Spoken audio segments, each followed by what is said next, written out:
I bet you're tired of everybody telling you what to do in this new year so that you can be the new you. But what if the real key to scaling your business and building your dream life was actually knowing what to stop?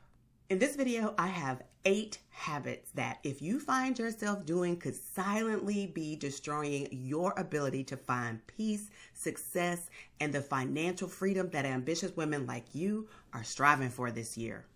Before we get started today, go ahead and hit that subscribe button if you are a high-performing, ambitious woman who's interested in learning how to find clarity, confidence, and be committed to leveraging who you are to get the things that you want, because that's what we're about here on this channel. Also, I have a brand new Substack I'm super excited about. Just launched it. So head over there using the link in the description. It's called The Agile Leader, and we're learning how to do all the things, how to pivot when it's time to pivot with confidence and style, of course. So make sure you head over there and read. I have my first post up. Tell me what you think. Share with me your thoughts on the types of content that you'd like to see over on that Substack. I would love to hear from you. All right, let's dive into these 8 habits that if you are doing could silently be destroying your chances to live a life that you love this year. The first one is do not give in to fear. If you find yourself in a position where fear is holding you back from doing something, this is a bad habit. Now, I know because I have a button and a t-shirt from that party myself.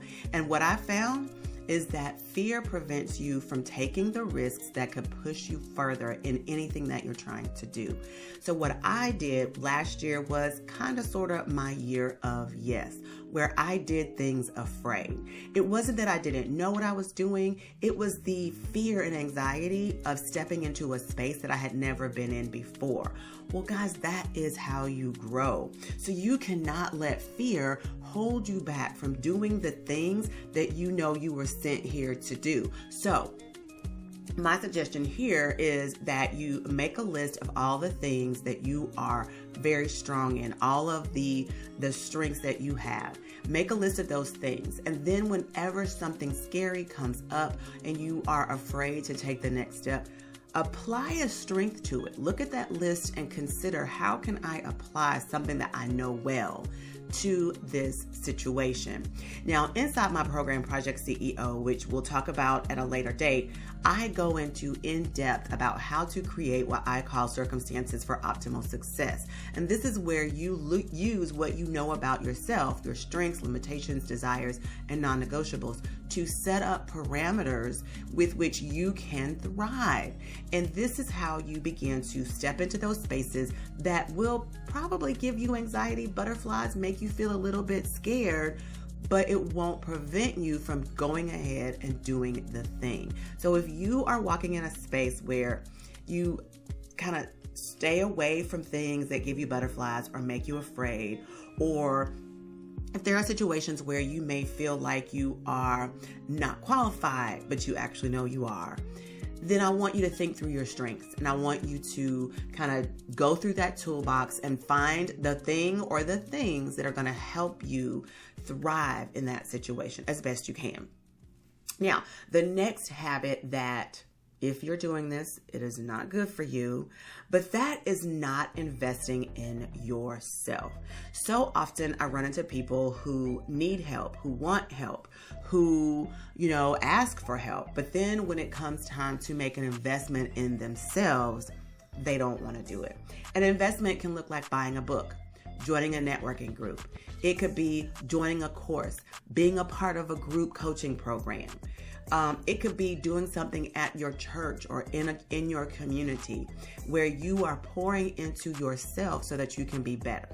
If you are making a habit of not pouring into you first and filling your cup first, how can you ever expect to give to others? You're giving from a deficit, which means you always feel tired, you always feel stressed out, you're always frustrated, you don't feel like you ever have enough bandwidth.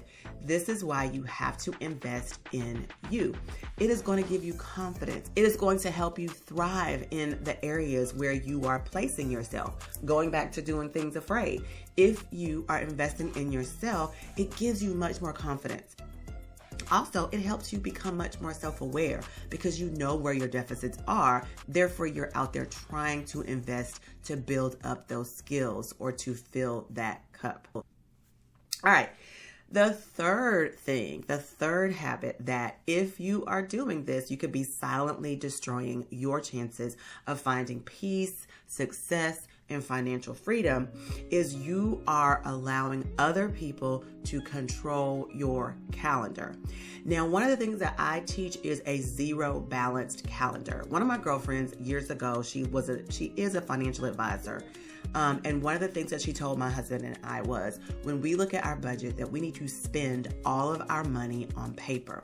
Now, this is valuable in this conversation because instead of money, I want you to spend your time on your calendar, all of your time on your calendar. The 24 hours that you get each day, I want you to spend it.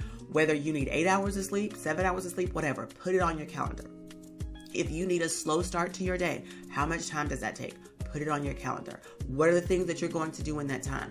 When do you want to work? Are you more productive in the morning hours or are you more productive in the afternoon or evening? Make sure you mark your calendar for that so that when it comes time for you to schedule appointments or to make dates or do things with your spouse, you know exactly when you can put those pockets of time in. Now, one particular pocket of time that I always put on my calendar is miscellaneous time, and I try to do that 2-hour windows on 2 days out of the week because God forbid there is an emergency with one of my kids or an appointment that I needed to make that is not regularly scheduled. I know that I have those 4 hours in my week that I can play around with. So that is a pro tip that I would suggest you do. But when it comes to your calendar, you cannot let other people spend the time on your calendar. You just cannot. And if you let them, they will. So you have to control your calendar. If one of your habits is saying yes and not looking at your calendar, not having a game plan in advance, you are silently destroying your ability to be successful, financial, and have peace in your new year. Now, the next habit that I have seen people do, I've done this myself. I don't do it so much anymore, but it is a bad habit that I see very often, and especially when I was in the chamber and I'm looking at some of the people in the space and I'm like, wow, like they are awesome, but they're not allowing their light to shine. And that is shrinking yourself to allow others to be big. You are a powerhouse. You are high performing. You are ambitious. You have goals and dreams and you are trying to obtain them this year. Do not shrink yourself so that someone else can be large. You show your strengths. You allow your value to shine in the situations that you are in. That doesn't mean that you have to be negative Nancy. It doesn't mean you have to be aggressive. It doesn't mean that you have to be a bear in the situation. You can do everything with grace and with sophistication. But you should not allow yourself to shrink so that someone else can shine. Everyone can shine, but it needs to be done in a mutually beneficial way. If you find you are in a setting where you are shrinking yourself to survive, question the setting, or question whether or not you are doing it because you feel intimidated. If that's the case, then I want you to go back up to the second one where I'm talking about investing in yourself, becoming more self-aware and understanding where your strengths actually lie so that you can walk in those strengths. All right, so that was 4. If any of these things are resonating with you, I think it's a good time for you to go ahead and hit that subscribe button because more of this will be coming down the pipeline very soon. So let's head on to the 5th bad habits that if you are doing, you could silently be destroying your chances of peace and success and financial freedom this year. And that is something that I am still struggling with. I've actually told my husband to help me with this year because I found last year I did it more than I cared for. And that is sabotaging myself with negative self-talk. If you find that you are saying bad things to yourself, you have to stop. You have to stop. Because if you can't speak kindly to yourself, then you can't demand other people to speak kindly to you either. So start saying positive things about yourself. If you have to put a rubber band on your wrist to pop yourself every time you say a negative thing about yourself, do so as a reminder not to say negative things about yourself. I'm working on this myself. Sometimes I feel like, my tongue, it's my tongue, and I am working on that. I've asked for help. But you too, if you find that you are constantly saying negative things about yourself, like, oh my gosh, I'm never going to get this right, or oh my gosh, I'm so sick and tired of this being an issue for me, or why am I never getting where I want to go, or why do I always find myself here? Stop doing that to yourself. And when you find yourself doing it, go back to that self-awareness and figure out where your strengths lie and start saying how awesome you are in that area, and start finding ways to use that strength so that you can think positive thoughts and you feel like you are making strides. Everything does not have to be a failure. If you can look back and see a constant, steady forward movement, you are not doing anything wrong. You have a stride. Your cadence is not as fast as you want it to be. But how can you speed it up? Self-awareness. Investing in yourself. It goes back to that second bad habit that if you're not doing it, this could be the result. You don't want to end up feeling like everything you do, you've got negative things coming out of your mouth. You don't want that. You want to speak positive things because words have power. So even when you find the thought, flip it around. There's a positive side of that coin. Find it in your strengths and start speaking that. Even if the thought comes to your head, allow the words that come out of your mouth to be positive words that negate that negative thought. So capture it and then speak positive words over yourself, your actions, and your decisions, because that is how we are going to get rid of these bad habits and these negative thoughts and negative self-talk that can sabotage us. All right. The other one that goes with this is devaluing yourself and allowing imposter syndrome to seep into your daily activity. This happened to me recently, and I'm going to go into detail in my Substack about this, a situation that happened at the end of the year last year. And I was so excited for this opportunity, and I really prepared heavily for it based on their request. And in my attempts to share that, things didn't go as I planned. Again, I will go into detail with this in my Substack. So if you are so inclined and want to learn about that story, then I suggest that you use the link in the description to subscribe to The Agile Leader, my Substack. But what happened was I got there and the result wasn't what I wanted it to be. And I found that I was, feeling a little I felt like I wasn't up to par. I started to belittle my own content, my own concepts, and it was not me. And that was more and more validated from the people that I recorded myself, and I shared it with several people in leadership, in VP positions, director positions. And it was never a content situation where I was devaluing myself and I had imposter syndrome. It was just that I was in the wrong group. I just was not in the area. I wasn't talking to people that could absorb or hear or appreciate what I was saying. It wasn't that what I was saying was wrong, but it took that lesson for me to understand that I was devaluing myself. And I, from that situation, had developed a little imposter syndrome, and I had to kind of nix that. I had to get rid of that. So we devalue ourselves a lot when we are finding ourselves in a situation that maybe we shouldn't be in, and we are not comparing apples to apples. We are negatively talking to ourselves with negative self-talk, and we are not allowing our strengths to lead us in that area and remind us that we do have what we need to, share and be of value to others. So we have to stop devaluing ourselves and allowing imposter syndrome to creep in. But again, it goes back to investing in ourselves and developing our self-awareness muscle and regulating ourselves in a way that is going to help us to thrive. Now, the next bad habit I know everybody's familiar with. We all do it. We all talk about not doing it, but we still end up doing it. And that is procrastinating. Listen, guys, done is better than perfect. I learned this lesson a few years ago because I would wait and wait and wait. Everything had to be perfect, and if I couldn't launch it unless it was perfect. But that is not how you get to the dream life that you want. Mistakes have to be made. Risks have to be taken. And so we cannot procrastinate to do the things that we know are going to push us forward. We can't have the fear around those things. We have to just go ahead and jump into the water, do things afraid.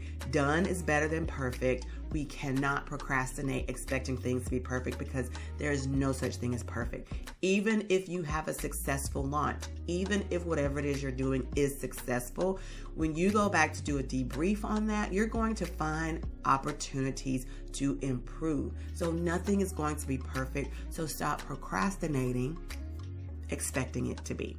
Done is better than perfect.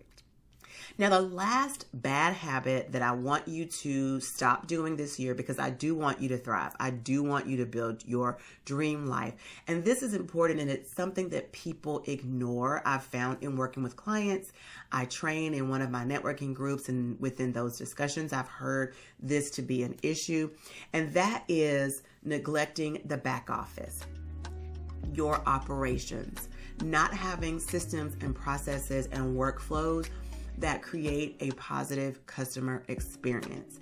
It is one thing to have the gift of getting a client, but it is something very different to manage that client in a way that even if they only need the one purchase from you, they are willing to provide references and resources so that your business continues to thrive and grow. They were so impressed with your treatment of them that they shouted from the rooftops and shared you with everybody that they knew. This comes from having a quality system, quality processes that could be duplicable. So when you start building your team, you know that everyone is on board and you have buy-in from those team members, but you want buy-in from your customers as well, which means you need to be organized in your operations. You need to be organized in the customer funnel, the way that they work through that buying process. And you need to have an amazing follow-up process so that they feel appreciated because they purchased from you. This works in your relationships as well, guys. You should have systems and processes for your relationships, whether it's in business, whether you are a professional. You need to have a way that when people come in contact with you, they feel welcomed. They feel like you're listening to them. They feel heard. They feel understood. They feel like you are there for them when they need you, because that is how you keep people, when people feel appreciated. So if this is something that you are not doing, if you do not have the systems, if you have not figured out a process to manage your back office and create a positive customer experience, you are limiting your ability to build a dream life, because building relationships is like a foundational component of your dream life. So make sure that you have created a process for maintaining customers, maintaining relationships, and that back office is creating positive experiences. So now that you know what not to do, I have a 5-step reset system that I want you to check out next, because I believe that sometimes you got to clean the slate so that you can start over again and get things right. So I want to make sure that you are throwing these 8 bad habits away and that you are now picking up better habits so that you can thrive this year. You can build the dream life that you want, have that financial freedom, find the success you're looking for as that ambitious woman that I know you are. You're here. And listen, again, don't forget to head over to my Substack, The Agile Leader, and subscribe if you are so inclined. Subscribe to this channel because we're going to keep going with this type of content over the year. And I am on a mission to grow, and you can help me with that. All right. Thanks again for watching today's video, and I'll see you again next week. Bye, guys.